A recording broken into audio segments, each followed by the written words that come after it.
बाबा जी की प्यारी सात संगत जी, आप सभी को प्यार भरी राधा स्वामी जी, आप सभी का हमारे YouTube चैनल में स्वागत है। आज की जो साखी हम आपको सुनाने जा रहे हैं, यह साखी सुनकर आपका सतगुरु के ऊपर विश्वास पक्का हो जाएगा। और आज की साखी में हमें यह भी पता चलेगा कि जब हम एक पूर्ण संत महात्मा से नाम ले लेते हैं, जब हम एक पूर्ण संत सतगुरु से नाम की बख्शिश हो जाती है, तो उस दिन से लेकर सतगुरु कैसे हमारे अंग संग रहते हैं, हमारे हर निजी मामले में वे कैसे सहाय हो जाते हैं, वह आज हम इस साखी के माध्यम से पता चलेगा। तो साखी को कृपया पूरा सुने। सात संगत जी, यह घटना पंजाब के खन्ना शहर की है।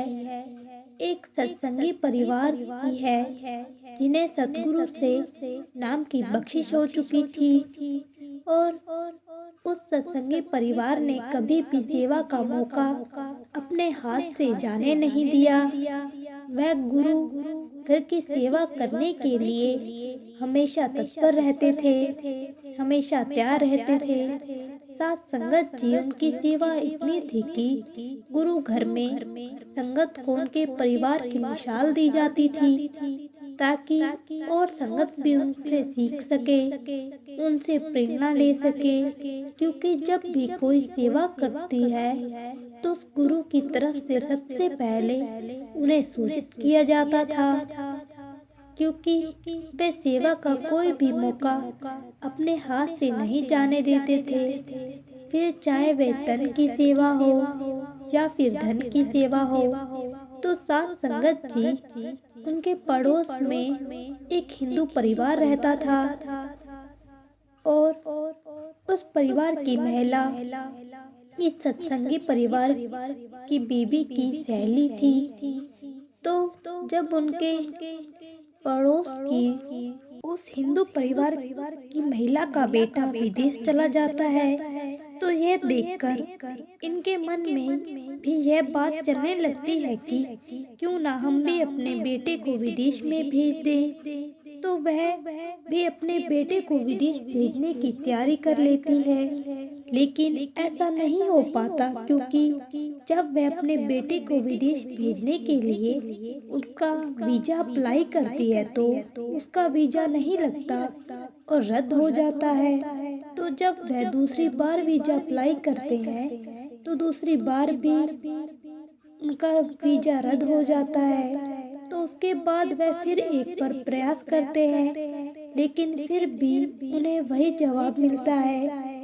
साथ संगत जी, इस काम में उनके बहुत पैसे खराब हो जाते हैं। तो जब यह बात उस हिंदू परिवार की महिला को पता चलती है कि वह भी अपने बेटे को विदेश भेजना चाहते हैं, लेकिन उनका काम नहीं बन पा रहा, उनके बहुत पैसे खराब हो जाते हैं, तो वह उनके घर जाती है और अपनी सहेली को बताती है कि मैंने सुना है आप भी अपने बेटे को विदेश भेजना चाहती हैं, लेकिन उसका काम नहीं बन पा रहा, वीजा बार बार रद्द हो जाता है और तुम्हारे बहुत पैसे भी खराब हो चुके हैं। तो तुम मेरी सलाह मानो, जहाँ से मैंने अपने बेटे का काम करवाया था वहाँ से एक बार तुम भी अपने बेटे का काम करवा कर देख लो। वह बेबी अपनी सहेली की बात मान लेती है और जहाँ से अपने बेटे को उसका वीजा अप्लाई करवाया था वहाँ ले जाती है। एक बार और वीजा अप्लाई करवाती है, लेकिन इस बार भी उन्हें वही जवाब मिलता है। तो इस बात को लेकर वह सत्संगी बीवी बहुत परेशान हो जाती है कि अब तो बहुत पैसे खर्च हो गए हैं, लेकिन फिर भी मेरे बेटे का विदेश जाने का काम नहीं बन पा रहा, और मैं हर पल सतगुरु के आगे अरदास करती हूँ कि उसका बाहर का काम बन जाए, लेकिन अभी तक सतगुरु ने मेरी फरियाद नहीं सुनी। वह बीबी बहुत नाराज हो जाती है। पता नहीं मेरे बेटे के साथ ही ऐसा क्यों हो रहा है। जब भी सब लोगों के बच्चे विदेश जा रहे हैं और मेरे ही बेटे विदेश का काम नहीं बन रहा, तो ऐसी बातें उसके मन में चलने लगती हैं। तो हिंदू परिवार की महिला उसको सलाह देती है कि तुम हमारे पंडित जी के पास चलो और अपने बेटे का विवाह भी अपने साथ ले लो। हम वहाँ जाकर उनसे बात करते हैं। तो जब यह बात उस बीवी को कहती है तो वह उसके साथ जाने के लिए मना कर देती है और कहती है कि मुझे मेरे सतगुरु पर पूरा विश्वास है, और कहती है कि सतगुरु के घर देर है लेकिन अंधेर नहीं। उस महिला के बार बार कहने पर भी बीवी उसके साथ चली जाती है और अपने बेटे का तेल भी अपने साथ ले जाती है। जब वह दोनों उस पंडित के पास जाते हैं और अपनी सारी बात उनसे करती है, तो सबसे पहले वह पंडित उसका हाथ देखता है। वह हाथ देखकर बोला, उसकी माँ को यह बात कहने लगता है कि आपके बेटे का बचाव केवल आपके ही कारण हो रहा है, और आपका जो गुरु है उनकी दया में हाथ है सदा आपके ऊपर, इसीलिए आपके परिवार पर कभी कोई आँच नहीं आ सकती। वह सदा आपके अंग संग है। उनकी अपार कृपा आप पर बरस रही है, और इसी डेरे के अनुसार ज़्यादा से ज़्यादा यही संभावना बन रही है कि आपका बेटा गलत रास्ते पर चलने लगा, नशे करने लगेगा, और केवल ग्रहों की चाल की वजह से यह सब हो रहा है। लेकिन जल्दी ही आपके बेटे के ऊपर ये प्रभाव खत्म हो जाएंगे। और साथ संगत जी यह बात उस बीवी को पता चलती है, तो वह बीवी वहाँ बैठी बैठी रोने लगती है, क्योंकि उस मालिक की बात समझ आ गई। उसे पता चलता है कि मेरे बेटे का विदेश का काम क्यों नहीं बन रहा।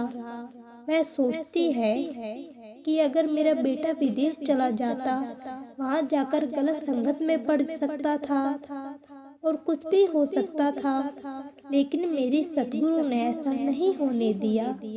जब तक यहाँ पर इसका हिसाब किताब पूरा नहीं हो जाता, तब तक मेरे सतगुरु ने यहीं पर रोक रखा था, ताकि इसे किसी तरह का नुकसान ना हो।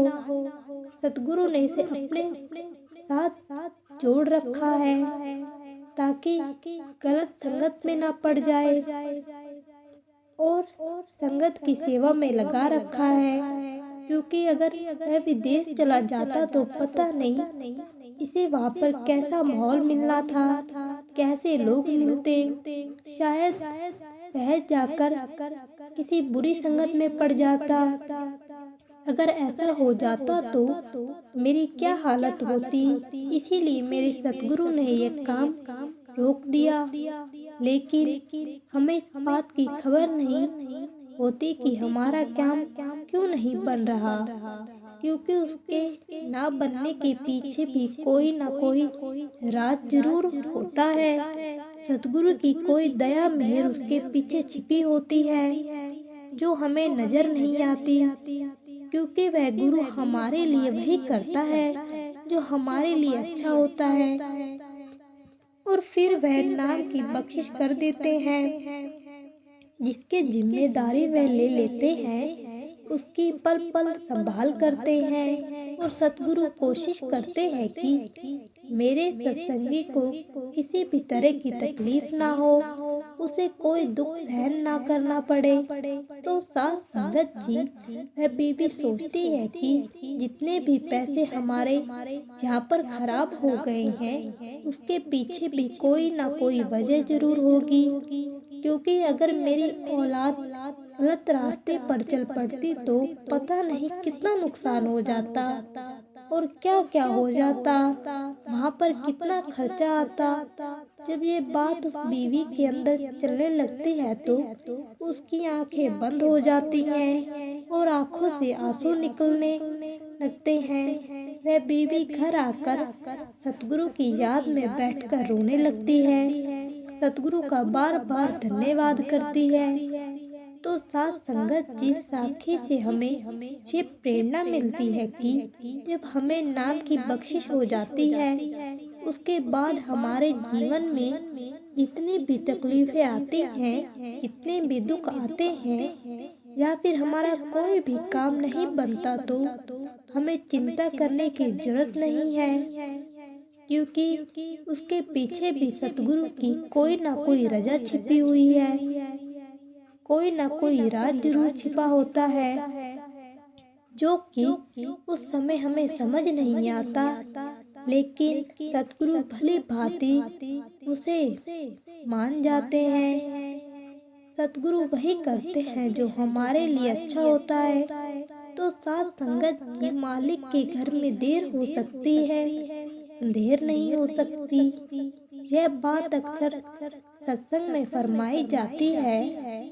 तो जब हमारे साथ जीवन में ऐसा होने लगता है, हमें निराश नहीं होना चाहिए, बल्कि उस समय हमें ज़्यादा से ज़्यादा भजन सिमरन करना चाहिए, ताकि वह मालिक वह सतगुरु अंदर से हमें मार्गदर्शन दे सके और हमें एहसास हो सके कि अगर हमारा कोई काम नहीं बनता तो उसके पीछे कोई ना कोई वजह जरूर है, कोई ना कोई बात जरूर छिपी हुई है। तो जब वह बात समझ लेते हैं तो हम उस मालिक की रजा को समझ लेते हैं।